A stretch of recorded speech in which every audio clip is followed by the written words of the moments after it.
อยากกินข้าวกินข้าวกินข่าว เก่งมาก อยากกินข้าวกินข้าว ก็ ข้าวก็คล้ายๆเป็นภาษากลางใช่ไหมคล้ายๆเหมือนเป็นใกล้เคียงกันใกล้หิวแล้วอยากกินข้าวขนาดเจ้าอยากกิน Why can some people pick up tonal languages and even switch between them so easily, but for some people, tones in a language are the thing that are just a deal breaker and cause many people sometimes to give up learning? I've had a lot of people approach me both in person and in the comments since I put the clip out the other week when Paddy, my fellow YouTuber, was with me.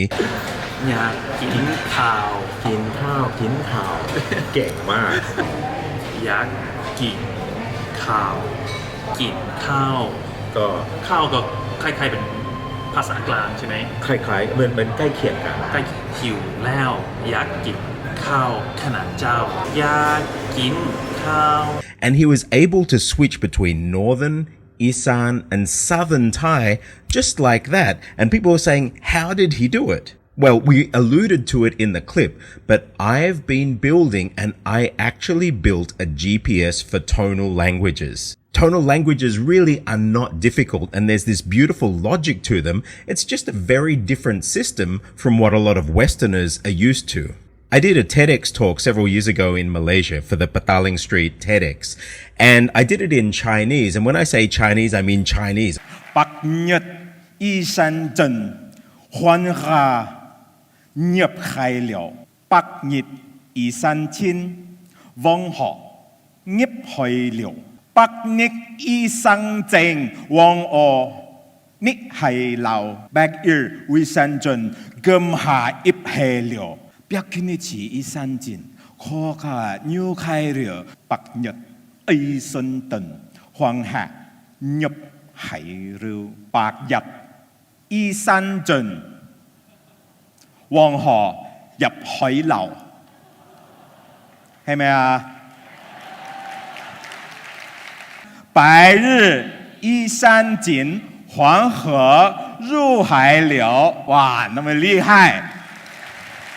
I switched between a bunch of different Chinese dialects, and most of the audience there didn't bat an eyelid. They could just naturally swap between the dialects. In KL, many people speak Cantonese. You've got Hokkien. In Penang, the Hokkien is different to what you'd find in KL or in Singapore. But no matter what the language was, people can just swap between them, and often you'll find their tones are spot on as they do it. And for people who didn't know, they're thinking, how on earth did they do that?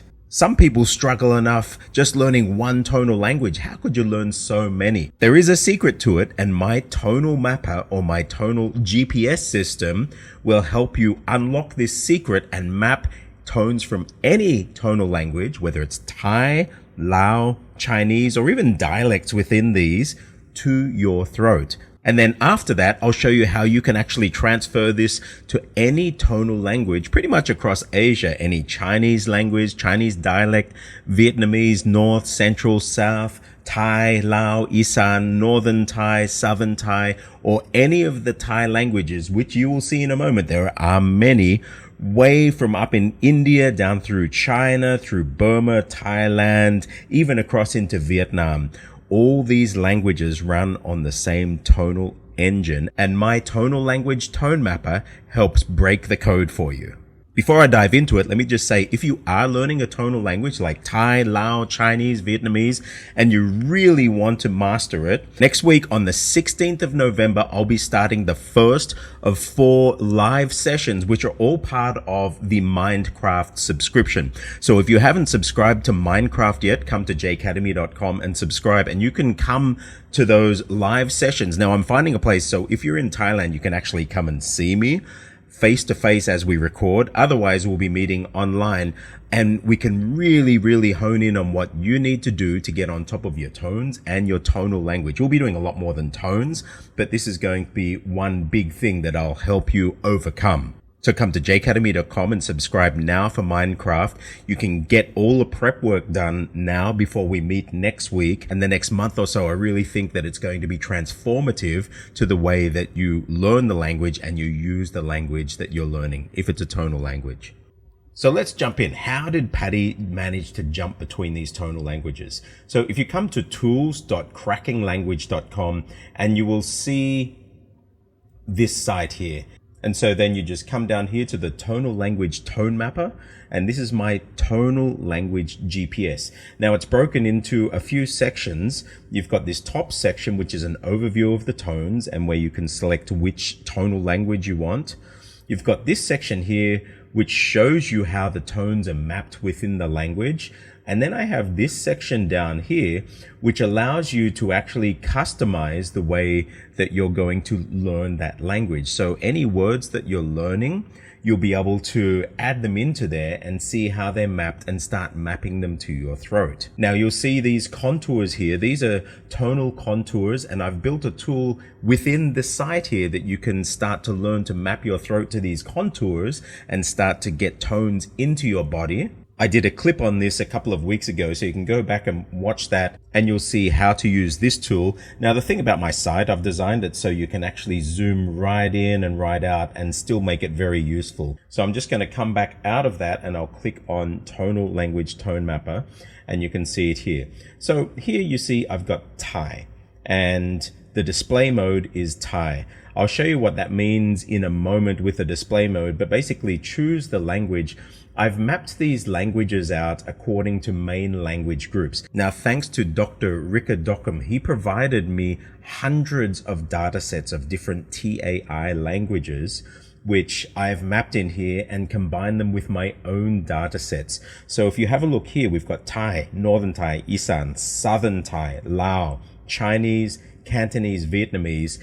They're the ones I put above the line. Below the line are still different Thai languages and language groups. And the number you see here are how many data sets. So for example, this Thai Song Thai, there's 15 data sets. So you can actually scroll down here and you can see the data, and these are real data sets from different provinces, maybe within a language group, but I literally have hundreds of different Thai languages and of course Chinese and Vietnamese mapped within this system. So let's go back to normal Thai, and I have it defaulting to Bangkok here. And you can see these are the 5 tones of standard Bangkok. I've color coded them for you. So this would be which we call the rising tone, or I've put in here low rising. Now I've developed an algorithm just to name tones based on the contours that you will see. So sometimes you'll see words in here that don't match maybe what's in your books. These are just based on, it'll look at the curve and it will try and guess a good name for it. So this is a low rising tone because it sort of goes down low and then rises. So this is, say it with me, ma.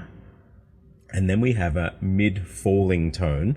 So this is what we would call the saman or common tone. So this would be ma.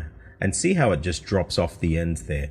Ma. I put that in there on purpose because sometimes you just see a straight line going all the way across and people say ma. It's not that, it's ma. And it just drops off naturally at the end. Then you've got the low falling tone. So this would be ma. Now, sometimes you'll see this mapped just as a low tone, ma. But actually the voice starts a little bit low and then it goes very low as your mouth opens up. So this would be ma, ma. And then you've got the high falling, ma, the pink one there. And then we have the mid rising, ma, ma, ma. Now, that could come from a 4 to 5 as well. It could be ma or ma. And so that would be for a word like water. Nam, nam. I would probably start here. Maybe I have to go in and change this to a 4 to 5, 3 to 5, 4 to 5. But if you do it in this contour, you will sound pretty accurate. So how do these tones work? Well, here we have our tone map.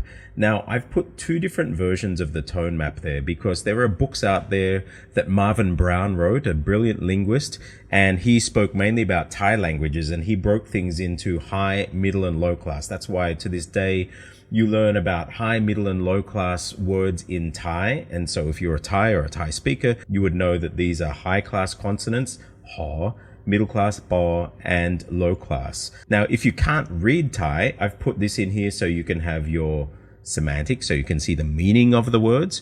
You can have phonetic. So even if you don't read Thai, you can actually read it over this. So that would be ha, pi, mu, khai, pa, pi. So you can actually just read the phonetics over the contour that I've put in there.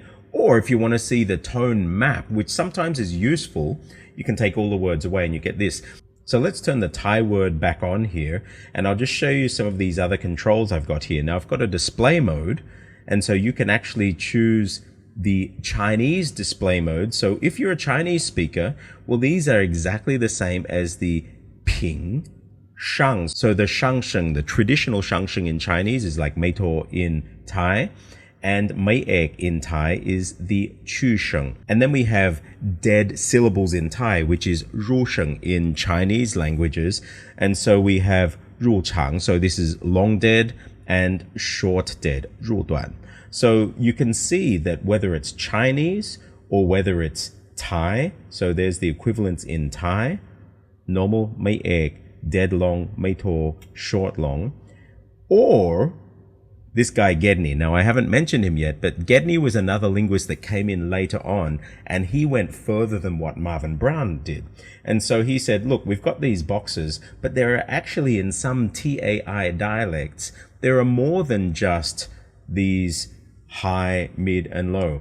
There is a distinction between the mid. So if you click on Gedney here, you will see 1, 2, 3, 4. So this row 1 are your traditional high-class consonants. Row 2 and row 3 are mid-class. So row 2 would be traditional middle class in Thai. Row 3 are any words that start with o ang, bo bai mai, or do dek. These are a special class of middle class words. And so those in some languages, particularly Northern Thai, you'll see a difference, will have different tones. But you can see for Bangkok Thai, they're identical. So you can think of these as the same. And then we've got low class, which were all traditionally voiced.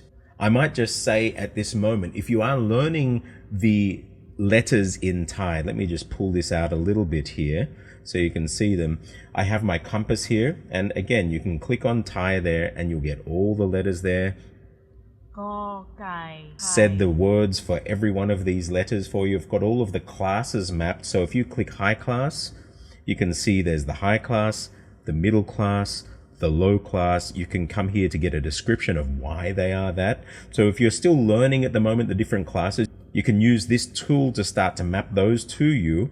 And if you want to see the tones then for that, again, I have my Gedney boxes in here so you can see the tones of Thai in there, and you can swap between those as well, just like you could in the Gedney boxes just now. So this is in there for you to learn the consonants, but once you know which consonant falls into what class, whether it's the highs, which is these, and the sibilants, the mids, or the low, well then you can come back here and start using the tone mapper. So you can see the high class letter ho hip, anything starts with a ho hip will fall into this box here. Anything that has a mei ek tonal marker will fall into this column here. Anything with a meitor will fall into this column here. If it's dead, so a dead versus alive, look at this. Mang, ma, the sound could go on forever as opposed to map, map, mak, mak, mat, mat.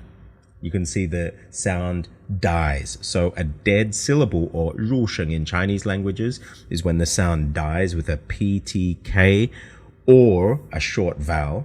Otherwise, it would be alive. And so we have long dead and short dead, and these take on different tones across tonal languages in this part of the world. So they put them into these classes here. If you look at the Gedney box, he arranges them normal, mei ek, mei to, dead short, dead long. So he'll call this DS, DL. And again, it's just a different way of formatting the same information. So for those people who don't read Thai, let me just swap to the phonetic here for a moment. I'll knock the font down a little bit so that looks nice. Now, if I wanted to say the word to search for in Thai, it'd be this one, ha. If I wanted to say the word for year, it would be be. The word to fly, bin, or the word for hand, mu. Actually, let me just knock it across to Marvin Brown for the moment. So we just have the normal high, middle, and low class in Thai.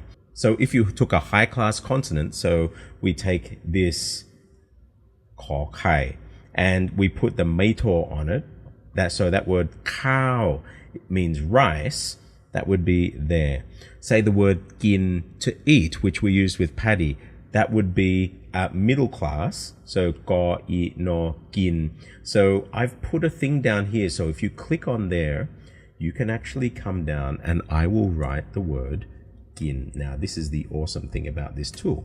So I can say gin, eat, and I'll put this in here, gin. I'll just use a G, it's not really a G, but I'll put the G in there. And so if I click on that and come here, you'll see there. So gin, so have a look at this here. I'll click here, gin, cow, gin, cow, and I've put it here so you can highlight these two.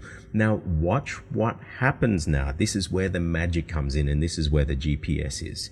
If I come up here we have many dialects in Isaan. I've done this one for Ubon, but you have these other ones that were sent in by Dr. Rika Dockham, and there are other academics that have put these data sets together, but this is my one here. And so I've got this one as the default for Ubon. This is one that you'll come into contact with commonly in Thailand. And so these are the tone sets here, but look at this. Now if I say gin cow, what does it turn into?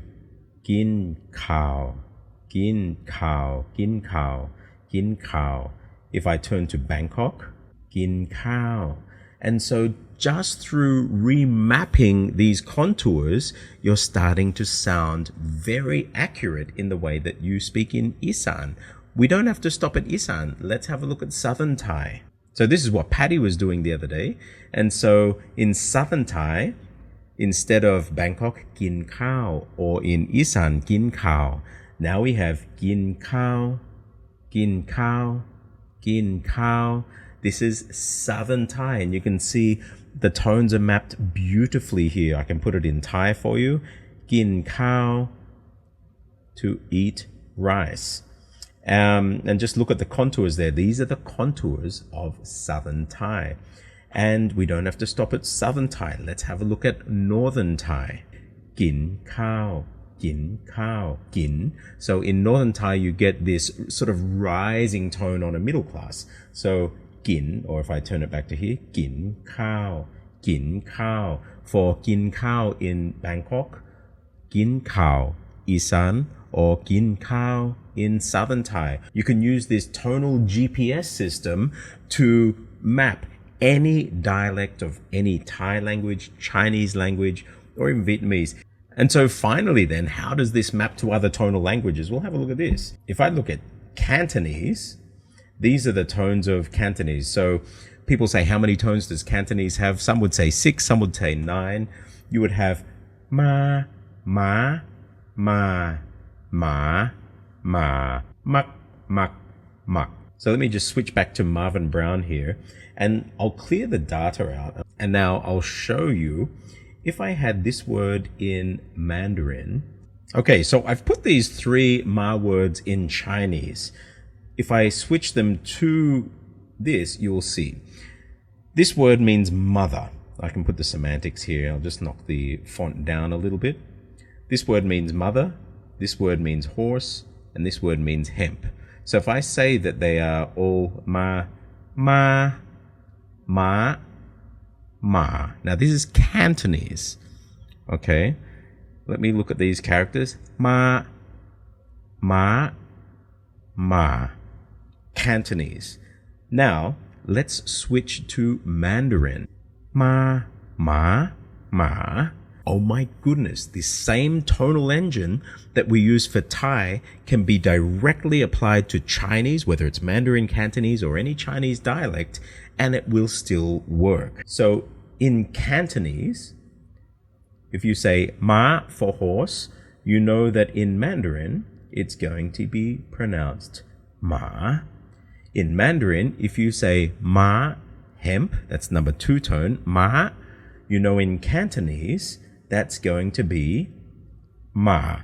A very common word with this second tone, for example, is the word ping. Actually, let me just add another word in there. So now I have ma, ping, or peng in Cantonese, which in Mandarin would be ping. And if you speak Mandarin, you would know that the pronunciation of this word here, ping, tai ping, ping, is this di sheng, the second tone. And what does that second tone become in Cantonese? Peng. Now, it's not just Cantonese or Mandarin. Let me come back to the phonetic there. I can switch to Vietnamese.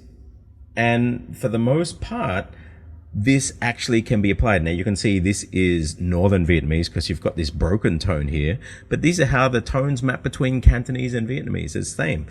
So here I have this character ping, and I've looked it up in Wiktionary. Let's go down to Vietnamese, which is at the bottom here, and have a look at that. So the pronunciation would be bien. Now there are many different nom readings for it, but you can see it's got this phian tone. So this would be bang or bung, bung, bien. But the tone stays the same across Vietnamese. Let's see if my GPS tool maps it correct. Look at that. That's this one here. I'll just turn that off. And that is perfect. So this would be bien, bang, but the tone is the same. These tones do change across geography, across different languages, and across time, but it's crazy actually how often they are consistent, and especially across Thai languages. So if you want to get good at tonal languages, first of all, come and subscribe at jacademy.com to Mindcraft, and we'll be starting our meetings next week. But you can jump in here. You can use all these tools for free at tools.crackinglanguage.com. I'm building more and more up. I have my vowel compass as well now, so you can go through your vowels in the different languages. We've got Hangul at the moment and the different formats of these. So these are your Hangul vowels. If you wanted to see your Hangul consonants, you can go to the consonant compass and click on Hangul there. So if you're learning Korean, hey, knock yourself out. You can use this tool and you can learn the entire Hangul script there as you do it. And I'm also putting a visual keyboard together. Now, this is experimental, but basically what it's going to do is you'll be able to visually type stuff in here, and I will be having the tones automatically rendering for you in whatever tonal language it is as you type it out. So I'm putting these as keyboards for you. It's still work in progress, but my goal is, as you can see here, I'm building keyboards for every one of these languages. And so I've got vowels for some and not for others. Definitely, I've got the vowels for them.